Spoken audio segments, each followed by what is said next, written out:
Kulli şu Türkmenistanda ne kadar ihtilafat var biliyor musun? Ne kadar ihtilafat var. Bir keppa men şunu beter men narahat etýär. Şeýle şon aýdan diýip niyet et koydum. Şu dilime geldi men şon aýdaýmyn. Şu bazen amanullahi. Amanullah kim? Ahsanahun kim? Bir kim ahim? Meğertişte bir zikrettirhim var. Bir şeriat bilen işimiz var.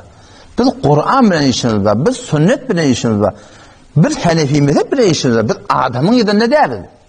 Şunla şeýertiki dertleşderde doktorlar bir daha soradylar. Hadis okuyupdy. Oham amallah hoşuna näme diýär? Men bilemek. Eteni öde şoň näme ýatdyrşaň diýdim ben. Eteni tawzi beren dady ýok. Men ne bilemek men diýdim.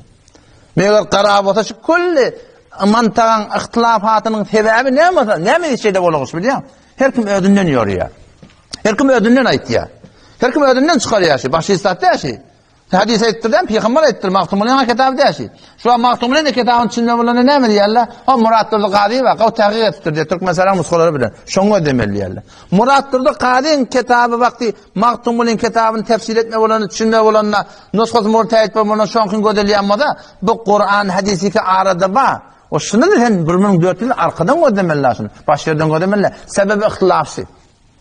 O varsan marakim şeşşedetilli tuğlemeden falan takip vattuğu ileyli vesile diptir diye. Allah yaklaşan vesile talep etmelidir diye. Ama bu hayatın çağırtan moliye diye.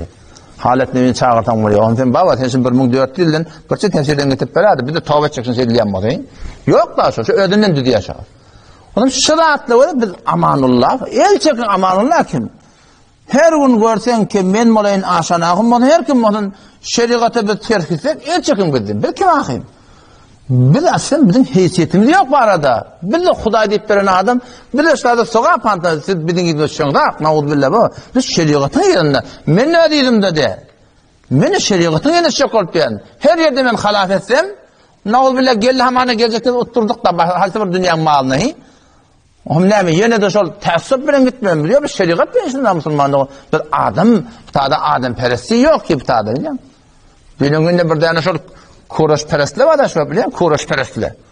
O kuroş perestli diye şaarcı diye ma'ariyayı hasim, Arap perest nesim diye. Ben lanet bir Arap perest dedim ben. Mega bir Arap perest mi? Mega Resulullah Arap perest mi? Resulullah muazzini Belal Habeşiymiştir. Habeşeden. Mega şu Arap mı? Faruk Azam radıyallahu anh şu azamatı bilen gelip destur verdim ben zina adamı Suheyb Rum'dan okuyordun. Mega şu Arap perest mi? Peygamberin ağasının hakkında tebbet ede Ebi Leheb Kur'an'da getiriptir. Meğer Arap perestmiş ağasını mahkum edip koyuptur. Ya Kureyş'in ne kadar öldürülüptür na'udhu billah. Biz Müslüman doğum pitada şahsiyet peresti yok.